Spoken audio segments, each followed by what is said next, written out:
सते धनी जा बोली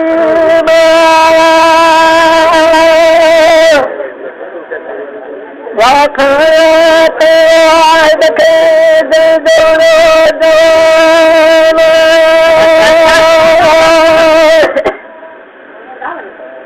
औलाद है तुम्हारी करीम जो भले से अल्लाह सोखा चारी चाबना फजल जीबा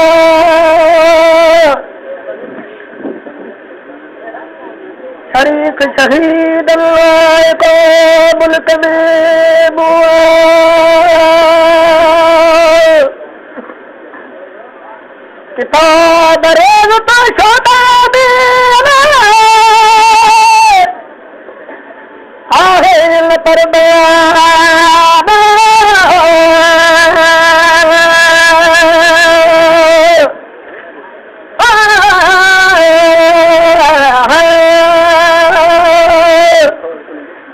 वो तो हजरत हुसैन जग में मैदान करबला अची कटक कूदल जो मिलो भावी जवाना घना सवारी घोड़ल पे सदई अचार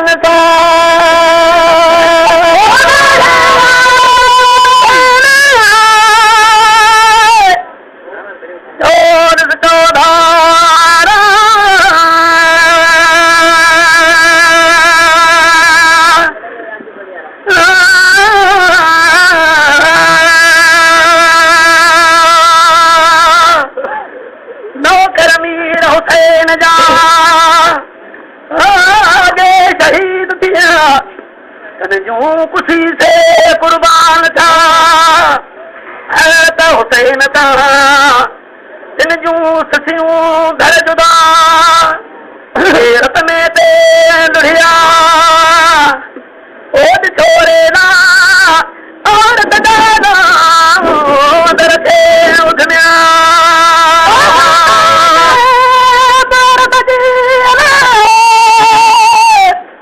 नाई तारी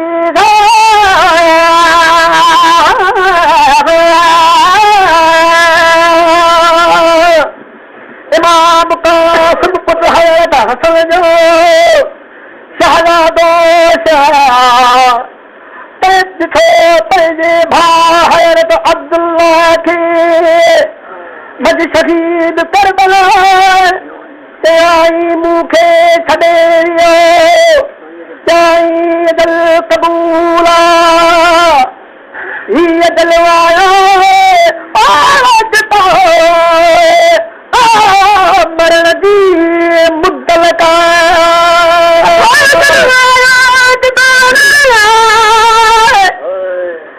मरण जी मुद्दल का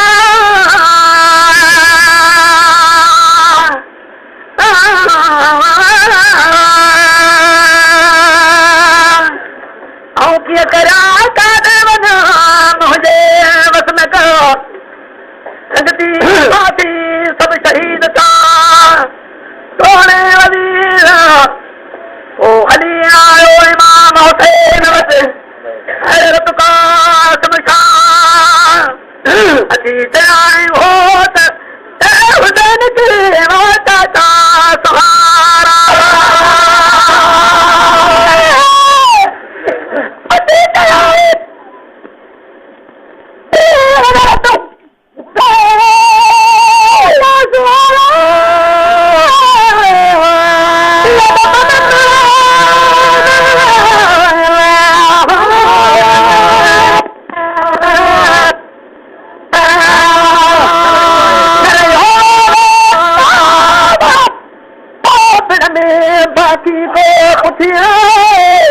हर दियो मोकल मूंखे कारदार फटा इमाम हुसैन पास नखे अहिड़ी तरीक़ा तोखे मोकल लाइका कारदार फटा तू ताई मुझे दिल जो फायद करता हजरत अब्दुल्ला अब शहीद जो नगे तुझे भा मुझे दिल का बाबा नवी दो दी किया मता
आज घोट तुझे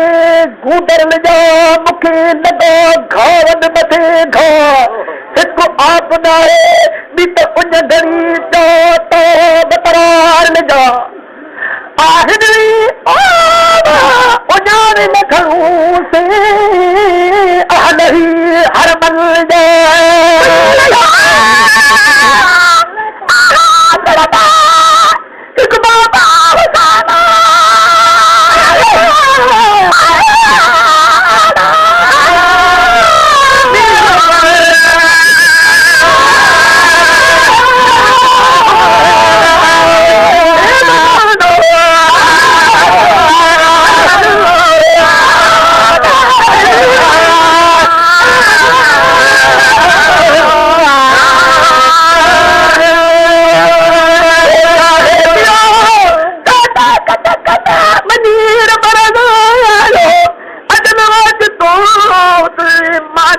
मोर बधा है हाथ लिमा तू वदून अज भयो छोड़े दोवा खाना सुन वनी सुन में लगी माथ बदल में बेड़ा गिल बिना खुलिए रमजान ते त्योहार सबर कना बातो चले कामिल कर्म कदा तो सलवात है